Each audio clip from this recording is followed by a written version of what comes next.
Herkese merhaba arkadaşlar, kanalımıza hoş geldiniz. Afra Saraçoğlu'dan set pozu.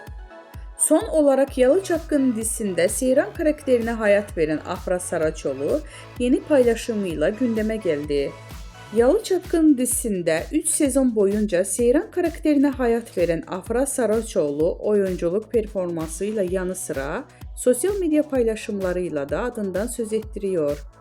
Öte yandan dizinin bitmesinin ardından dinleneceğini söyleyen Afra Saraçoğlu imaj değiştirmişti. Koyu renkli saçlarını sarıya boyatan ünlü oyuncu son halini takipçilerinin beğenisine sundu.